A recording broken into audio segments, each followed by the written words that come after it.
시편 143편 1절에서 12절을 보죠.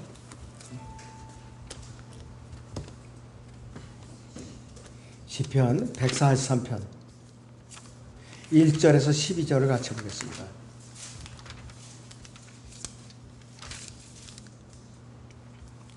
오 주여 내 기도를 들으시고 내 간구에 귀를 기울이소서. 주의 신실하신가 주의 의로에게 응답하소서. 주의 종과 함께 심판으로 들어가지 마소서. 이는 주의 면전에 서는 살아있는 어떤 사람도 의롭게 되지 못할 것이기 때문이다. 원수가 내 혼을 박해했고 내 생명을 땅에 내리쳤으며 나로 하여금 죽은 지 오래된 사람들처럼 암흑 속에서 거하게 하였나이다. 그러므로 내 영이 내 안에서 쇠잔하며 내 안에 있는 내 마음이 절망하나이다. 내가 옛날을 기억하고 주께서 행하신 모든 일들을 묵상하며 주께서 손으로 하신 일들을 생각하나이다. 내가 주께로 손을 펼치며 내 혼이 마른 땅처럼 주를 갈급해 하나이다. 셀라. 오 주여 속히 내게 들으소서. 내 영이 쇠잔하오니 주의 얼굴을 내게서 숨기지 마소서. 내가 구덩이로 내려가는 자들과 같이 될까 하나이다. 아침에 나로 주의 자애를 듣게 하소서. 이는 내가 주를 의지함이니이다. 나라 하여금 내가 가야 할 길을 알게 하소서. 이는 내가 나의 혼을 주께 들어 올리기 때문이다. 오 주여 내 원수들에게서 나를 구하소서. 내가 숨으려고 주께로 피하나이다. 주의 뜻을 행하도록 나를 가르치소서. 이는 주께서 나의 하나님이시기 때문이다. 주의 영이 선하시니 나를 정직한 땅으로 인도하소서. 오 주여 주의 이름을 위하여 나를 소생시키소서. 주의 의를 위하여 내 혼을 고난에서 이끌어내소서. 주의 자비로 내 원수들을 끊어버리시고 내 혼을 괴롭게 하는 자들을 모두 멸하소서. 나는 주의 종이다. 그랬습니다. 오후의 주제는 셀라입니다. 벌써 제가 굳이 설명을 안 들어도 의미를 다 알 수가 있죠.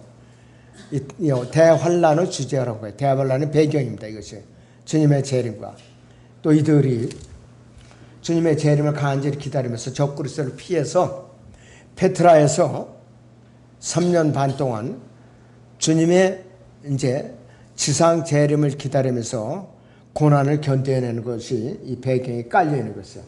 이 셀라라는 용어는 지명과 관련해서는 다 오해가 나옵니다. 이사야 16장 1절을 보죠. 여기서 이사야 16장 1절을 보겠습니다.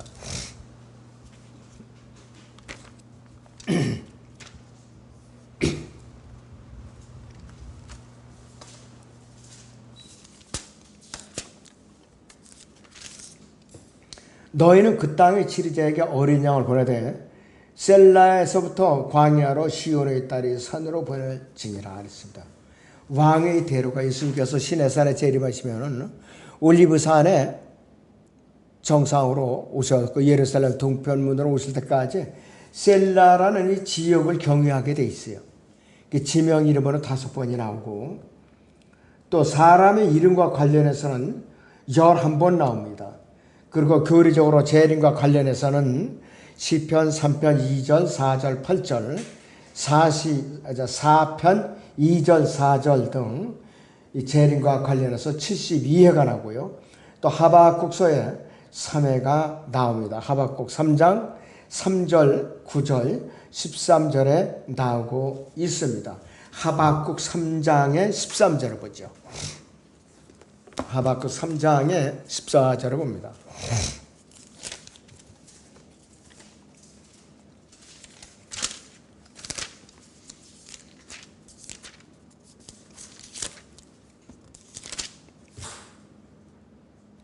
주께서는 주의 백성의 구원을 위하여 또 이제 곧 주의 기름 부음 받은 자와 함께하는 구원을 위하여 나가시어 그 기초를 끝까지 드러내심으로써 악인의 집에서 그 머리에 상처를 입히셨나이다. 셀라 그랬습니다. 적그리스도를 무찌르는 장면이에요. 바로 적그리스도가 이제 상처를 입히는 거예요. 적그리스도 상처를. 스가랴서 11장을 보죠.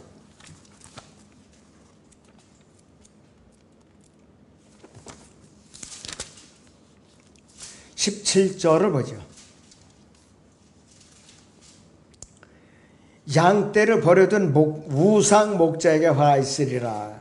칼이 그의 팔과 그의 오른 눈에 임하리니 그의 팔은 바싹 마르고 그의 오른 눈은 완전히 어둡게 되리라 그랬습니다. 저격을 당하는 거예요. 적그리스도도. 그 다음에 요한계시록 13장을 보겠습니다.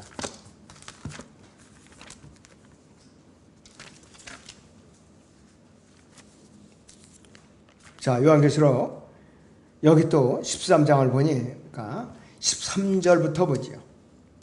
또 내가 보니 그의 머리들 가운데 하나가 상처를 입어 죽게 된 것 같았으나 그 치명적인 상처가 나오니 온 세상이 기히 여겨 그 짐승을 따르더라.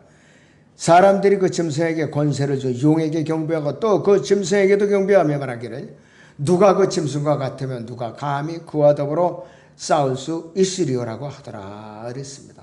그 짐승이 큰 일들과 모독하는 말들 하는 입을 받았으며 또 42달 동안 활동할 권세를 받았더라 그랬습니다. 짐승이 적그리스도가 부상하다해요. 그러니까 예수님의 부활까지도 흉내는 거예요. 완전히 죽었다 살아나는 거예요, 이것이. 그러니까 유대인들이 여기에 속아가지고 평화조약을 맺는 거예요. 셀라라는 본래 의미는 일으키는 것, 쉼, 영원이라는 의미를 내포하고 있어요. 그래서 이 셀라라는 용어는 교리적인 관점에서 볼 때에 대환란, 즉 큰 환란과 주 예수 그리스도의 재림에 밀접한 관련이 있는 용어입니다. 이 셀라라는 용어가 나오는 문맥은 우리가 유의해서 주의를 기울여서 읽어야 됩니다. 시편 133편 6절에서 셀라라는 용어는 시편 133편 1절에서 6절까지가 교리적으로 멸망의 아들에 의해서 멸절당하는 이 큰 환란 때, 즉 대환란 때의 유대인들에게 직접적으로 적용되는 거예요. 1절에서 6절까지가. 그리고 시편 133편 5절에 옛날이라는 단어가 납니다. 옛날. 내가 옛날을 기억하고 그랬습니다. 옛날은 시편 78편과 136편에서 회고한 이스라엘의 이집트에서의 생활과 10가지 재앙들과 홍해를 건너서 광야로 출애굽한 역사 등 이스라엘의 지나온 역사를 말하는 것이에요. 이스라엘의 지나온 역사를 말하는 것이에요. 자, 그런데 본문에서 박해받는 성도는 영적으로 뿐만 아니라 문자적으로도 극심한 갈증을 겪어요. 이런 그가 처음에 그랬듯이 광야로 물러나고 거기서 물도 빵도 얻지 못하기 때문이죠. 유대는 그래서 마른 땅인 피트라에서 이 기도를 드리 주기도문을 이때 하는 거예요. 만나만 받아 먹어야 돼요. 만나는 종합영양소가 들어있는 것이에요.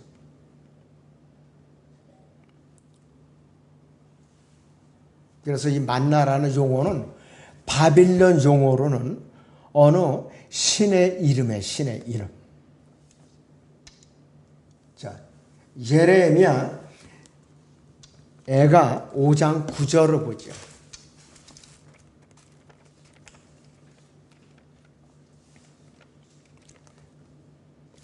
예레미야 애가 5장 9절을 봅니다. 우리는 광야의 칼 때문에 우리 생명의 위협을 무릅쓰고 우리의 빵을 얻었나이다. 이 페트라 동굴에서도요, 대낮에는 마음대로 나와서 활동을 못해요. 적그리스도의 군대 때문에. 밤에만 새벽녘에 몰래 이슬을 내리듯이 만나가 내리는 거예요. 그 짧은 시간에만 잠깐 나와서 만나를 잠깐 걷어갖고 동굴 속으로 다시 또 들어가는 거예요. 그렇기 때문에 이 안에서 장례식장까지도 있었다고 그래요. 페트라 동굴 안에. 거기서 3년 반 동안 또 출생도 했을 거 아니야, 아기를. 그 안에서 또 장례도 지냈고 그렇게 험악한 생활을 했던 것이에요. 자, 시편 78편 5절을 봅니다. 시편 78편 5절을 보죠.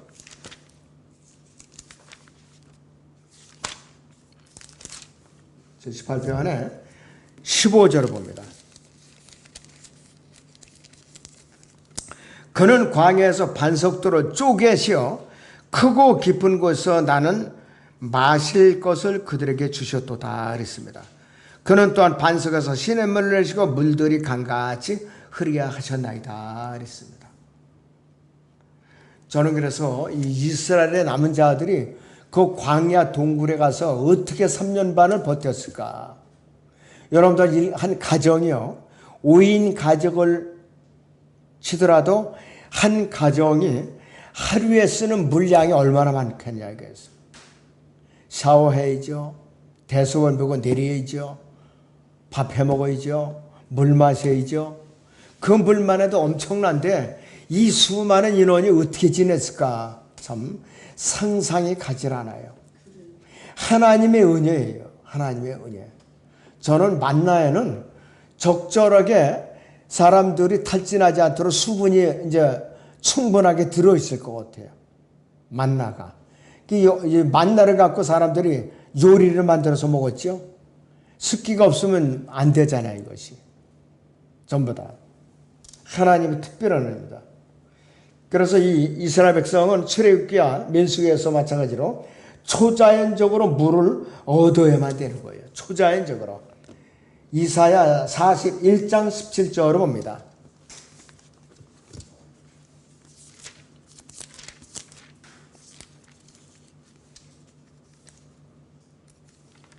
이사 41장 17절을 봅니다.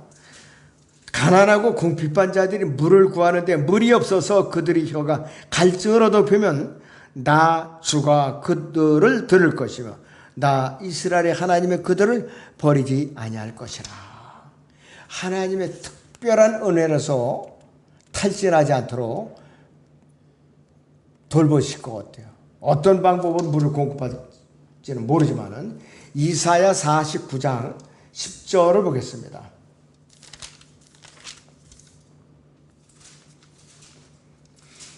그들은 굶주리거나 목마르지 아니할 것이요 더위와 햇빛이 그들을 상하게 하지 못하리라. 이는 그들에게 자비를 베푼 이가 그들을 인도하리니 샘솟는 물가에까지 안내할 것임이라 그랬습니다. 로마 군대에 의해서 나바테안 왕국이 세워졌었는데 어떻게 항복을 시켰느냐? 외부에서 그 동굴로 들어가는 물줄기를 끊어버렸다고 그래요. 그래갖고 항복을 받아냈다고 그러더라고요. 항복을. 그래서 물은 인간 생명과 아주 밀접한 관계가 있습니다.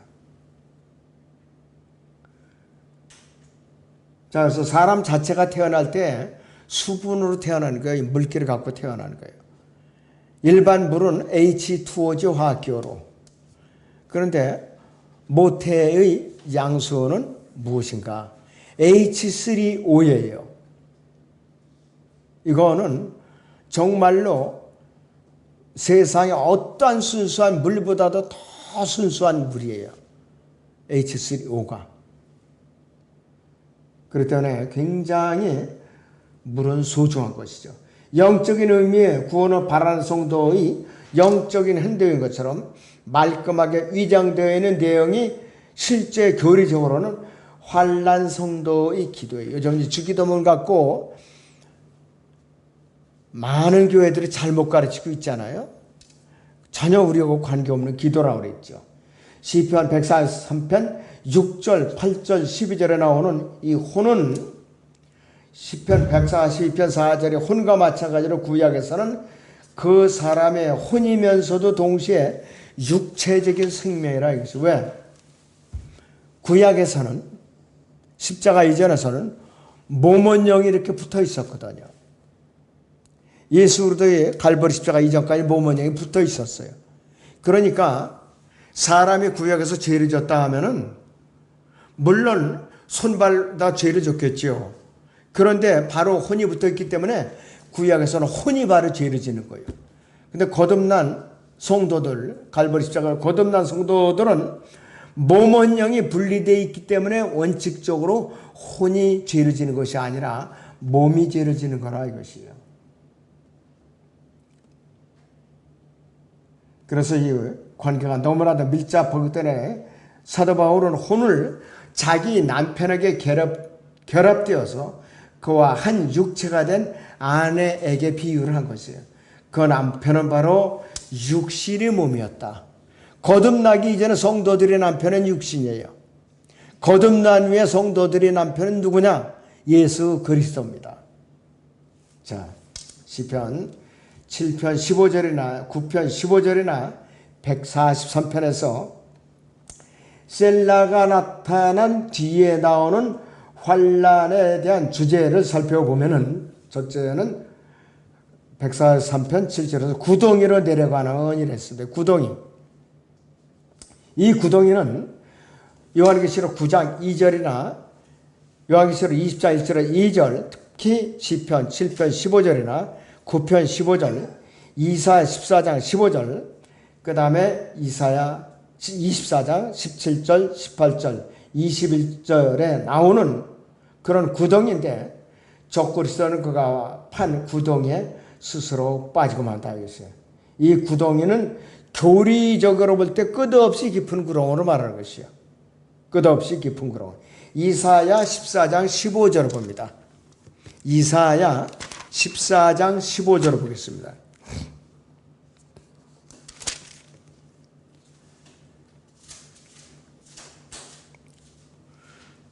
그러나 너는 지옥까지 끌어내려질 것이요 구렁의 사면에까지 끌어내려지리라 그랬습니다. 구렁의 사면이 어떻게 깊은 구렁이에요. 지금 그 문자적으로 깊은 구렁을 말하는 것이에요. 두 번째, 아침에 나로 주의 자애를 듣게 하소서 그랬습니다. 8절에서 바로 사무엘하 23장 4절이나 마태복음 13장 43절, 시편 30편 5절, 그 다음에 시편 49편 14절에 이 재림의 아침을 말하는 것이에요. 바로 이것은 지상 왕국에서 예수 그리스도의 다스리심을 묘사한 것이에요. 지상 왕국에서 다스리는 것을 아침이라고 표현을 하고 있습니다. 자, 그 다음에 세 번째는 정직한 땅이 나와요.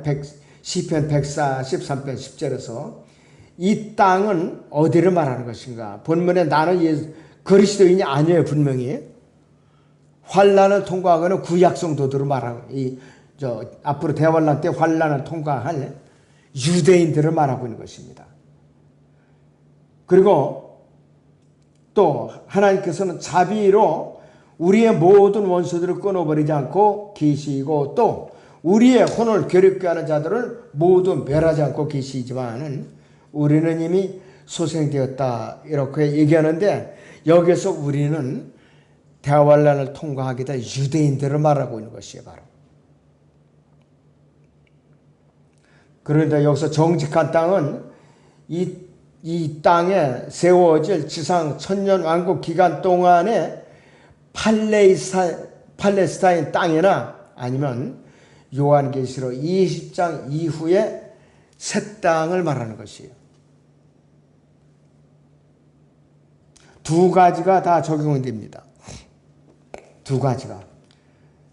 이 땅에 왕국이 세워지면 그 통치 기간의 땅을, 팔레스타인 땅을 말하든가 아니면은 백보자 심판 이후에 베드로서 3장에 하늘과 땅이 다 녹아내리고 새 땅, 새 하늘이 재편되면은 그때의 새 땅을 여기서 말할 수도 있습니다.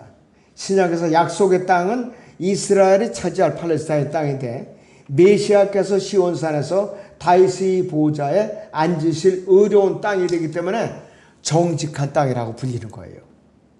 이 사탄이 깊은 구렁에 갇혀 있으니까 죄가 활동을 못한다. 그러니까 정직한 그 땅이 될 수밖에 없어요.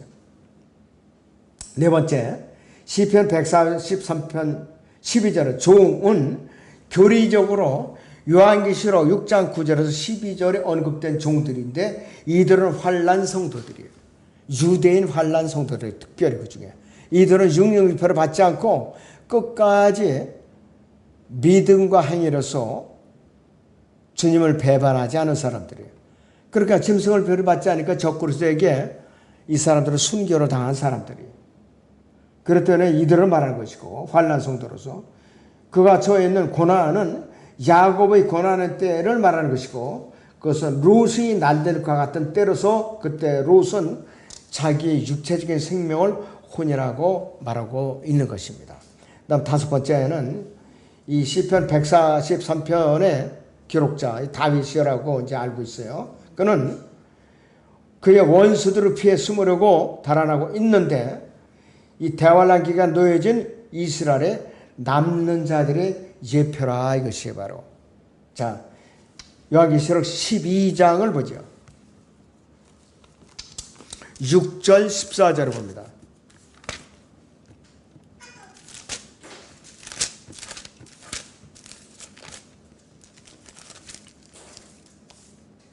요한계시록 12장 6절을 보겠습니다. 그 여인은 광야로 도망가는데 그곳에서 그들이 그녀를 1260일 동안 부양하도록 하나님께서 그녀를 위하여 마련해 놓으신 곳이라 했습니다.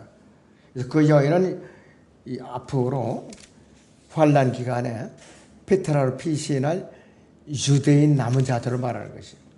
그것도 14절에 보시면 그때 그 여인이 큰 독수리 날개를 받았는데 이는 그녀가 광야에 있는 자기 초소로 날아가서 그곳에서 그 뱀의 낯을 피하여 한때와 두때와 반때를 부양받으려 함이라 함이더라 그랬습니다.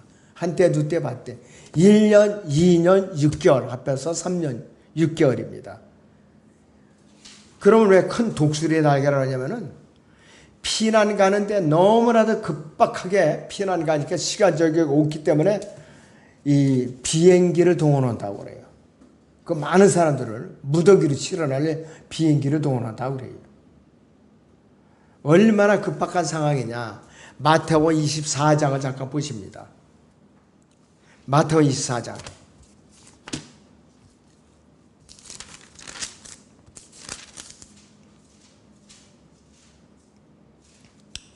15절부터 보죠. 그러므로 너희가 선지자 다니엘을 통하여 말씀하신 멸망에 가증한 것이 거룩한 곳에 선 것을 보리니 읽는 자는 깨달으라. 그때 유대에 있는 자들은 산들로 도망하라. 지붕 위에 있는 사람은 집 안에 있는 물건을 가지러 내려가지 말고 들에 있는 사람은 자기 옷을 가지러 돌아가지 말라. 그날들은 아이를 뵌 자들과 젖먹이는 자들에게 화 있으리라. 너희는 피난하는 일이 겨울에나 안식일에 일어나지 않도록 기도하라. 안식일은 그들이 율법을 지켜서 안식일에는 모인다는 말이에요. 회당으로.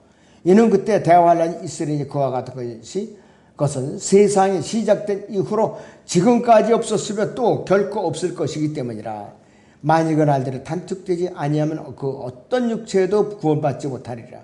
그러나 택함 받은 날 사람들을 위하여 그 날들이 단축될 것이라 그랬습니다.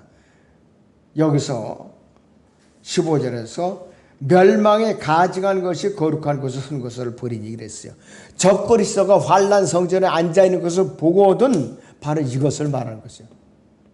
그 물건을 가지고 집안에 들어갈 생각도 말고 또 자기 들에 있는 사람들이 아이고 옷 챙겨가야지. 그래서 집에 들어갈 시간이 없다는 거예요. 바로. 그리고 겨울에 일어나지 않도록 기도하라고 했어요. 겨울에 일어나면 정말로 보통 일이 아니에요. 이것이. 또 안식일에 일어나지 않도록 특별히 이렇게 기도하라고 그랬어요. 그래서 이렇게 굉장히 경고를 계속하고 있는 것입니다. 그런데 이 본문에 영적으로도 적용들을 할 수가 있죠. 이 11가지 간구가 있는데 143편 7절에 2가지가 나오고 그 다음에 143편 8절에 2가지, 9절에 1가지, 그 다음에 10절에 두 가지, 11절에 두 가지, 12절에 두 가지 이렇게 하고 주제별로 해갖고 간구를 셋이나 다섯 가지 설교로 이렇게 주제를 정해서 만들 수 있다. 예를 들면 주의 얼굴을 내게서 숨기지 마소서라든지 나로 주의를 자애를 듣게 하소서, 나를 소생시키소서, 내 원수들을 끊어버리소서, 내 혼을 괴롭게 하는 자들을 멸하소서. 이렇게 주제를 이제 정해가지고 설교 제목을 삼을 수도 있다 이것입니다. 나와 교제를 지속하시어서 나로 주의 임재를 계속 감지할 수 있도록 하소서. 요청에 응답하셔서 그 증거를 통해 주께서 나를 친절히 대하셨고 사랑하고 계심을 믿게 하소서. 나로 하여금 아담에 속한 죽은 옛사람에 따라서가 아니라 새사람에 따라 살게 해 주시라는 의미에서 나를 소생시키소서. 이 주제로도 설교를 할 수가 있어요. 그리고 마귀와 세상과 육신의 나쁜 동료들이나 타락한 천사 친척들이나 나 자신의 육신적인 본성 이것이 이로부터 영향을 끊어 주옵소서. 이렇게도 할 수가 있고요. 그 다음에 혼을 거슬러 싸우는 육신의 정욕들을 멸하소서. 이런 주제로도 이것이 이제 말씀을 이제 정리해서 설교로 전할 수도 있다는 뜻입니다. 그래서 이 셀라라고 나오는 구절들은 우연한 구절들이 절대로 없어요. 재림과 관련이 있다 이것이요. 그렇게 아시고 이 셀라라는 의미를 잘 음미하시기 바랍니다. 기도하죠.